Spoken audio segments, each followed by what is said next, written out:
International pressure पैदा करने की ताकत आज हिंदुस्तान में 100 करोड़ का देश है। पूरी दुनिया पे प्रेशर हम पैदा कर सकते हैं जी।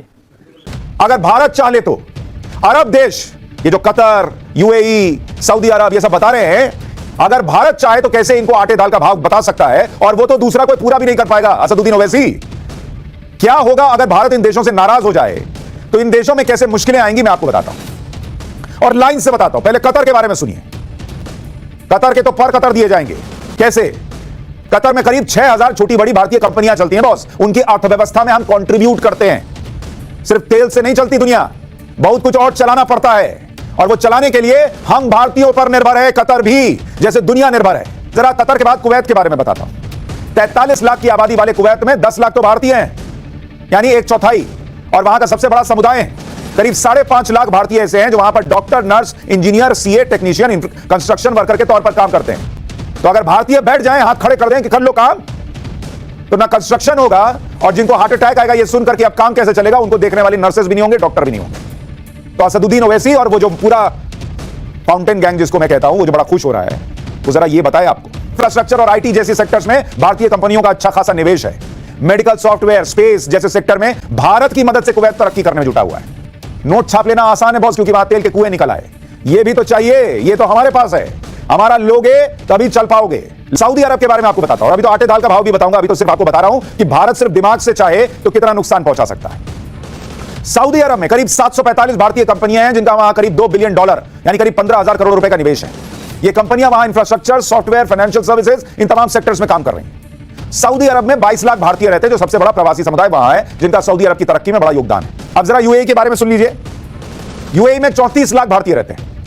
भारतीय कंपनियों का यूएई में करीब $85 बिलियन का निवेश है। कई बड़ी भारतीय कंपनियों के यूएई में प्लांट लगे हुए हैं, जो वहां cement, building material, textile, engineering products, electronic products सब बनाते हैं। बहरीन के बारे में आपको बताता हूं। 17 लाख की आबादी वाले बहरीन में 3.5 लाख भारतीय रहते हैं। बहरीन में करीब 3000 छोटी बड़ी भारतीय कंपनियां हैं। वहां भारतीय बैंकों की करीब 23 ब्रांच है। बहरीन में भारतीय कंपनियों का करीब $2 बिलियन का निवेश है, जो वहां के financial sector, real estate sector और हॉस्पिटैलिटी सेक्टर में काम करता है। वहां तो कुछ सुपरमार्केट में आपने खबर सुन ली उड़ते उड़ते कि कुछ भारतीय प्रोडक्ट के बहिष्कार की बात आई, और भारतीय जाग गया, बोला कर लो अपना काम, चला लो हॉस्पिटल, बना लो, कंस्ट्रक्शन कर लो, साइंटिस्ट ढूंढ लो बाहर से। तब और इंडिया का इतना नाम है भारतीय साइंटिस्ट से लेकर लेबर और वर्कफोर्स सबका, कि हमको तो 10 जगह काम मिल जाएगा। तुम कहां से लाओगे? अगर मिल रहा होता तो पहले नहीं ले आते। ये भारत की ताकत है। दुनिया भारत पर निर्भर है, इस बात को ध्यान रखिए। भारत दुनिया पर निर्भर होकर चल रहा होता तो आज अमेरिका के सामने झुका हुआ होता और अमेरिका को मानवाधिकार का ज्ञान न दे रहा होता। ओमान में करीब 4100 छोटी बड़ी भारतीय कंपनियां काम करती हैं, जिनका निवेश करीब $7.5 बिलियन है। ओमान के steel, cement, fertiliser, textiles, automobile sector में भारतीय कंपनियों का निवेश है। ओमान के अधिकारियों को भारत से टेक्नोलॉजी ट्रेनिंग मिलती है। ओमान में करीब 7.5 लाख भारतीय रहते हैं। अगर भारत को अरब और दूसरे मुस्लिम देशों से तेल वाले ताने दिए जा रहे हैं, तो एक बात यह भी समझ लेनी चाहिए कि ये देश भी दूसरी चीजों के लिए भारत पर निर्भर है। ये तो मैन पावर बताया, ये तो इन्वेस्टमेंट बताया, ये तो हम जो कंट्रीब्यूट कर रहे हैं वो बताया। अभी ये जानिए कि हम अगर उनसे तेल लेते हैं तो उनका तेल निकाल भी सकते हैं। उनका काम हमारे गेहूं, चावल, फल, सब्जी, मीट के बिना नहीं चल पाएगा। बॉस आपको आंकड़े बताता हूं, अगर इंडिया ने रोक दिया, अभी गेहूं का एक्सपोर्ट रोका है भारत ने, यही यूएई आंसू बहा रहा था। इंडिया के सामने दुनिया नाक रगड़ रही थी कि बॉस मोदी जी, इंडिया गेहूं का एक्सपोर्ट मत रोकिए, वहां यूक्रेन और रशिया के बीच वैसे युद्ध चल रहा है, वहां से गेहूं आना नहीं। आप रोक देंगे अगर गेहूं का एक्सपोर्ट, तो हम कहां से खाएंगे? और ये दुनिया का हाल नहीं है बॉस, ये अरब देशों का भी हाल है। तेल पी के काम नहीं चलेगा। वही गेहूं, चावल, फल, सब्जी, मीट खाते हो जो इंडिया भेजता है। यूएई में 30% लोग बिना रोटी खाए सोएंगे अगर इंडिया ने कह दिया कि उगा लो अपना गेहूं।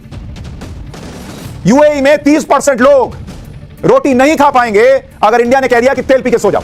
नहीं दोगे ना तेल? पियो तेल पी के सो जाओ, सो सकते हो। हम तो रशिया से तेल मंगा, तुम कहां से मंगाओगे गेहूं? दुनिया हमसे मांगती है बॉस। कुछ लोग कह रहे थे कतर एयरवेज का टिकट नहीं ले सकते। अरे बॉस, एयरवेज में उड़ने की बात में है, तुम पहले उड़ना बंद करो, जमीन पर आओ।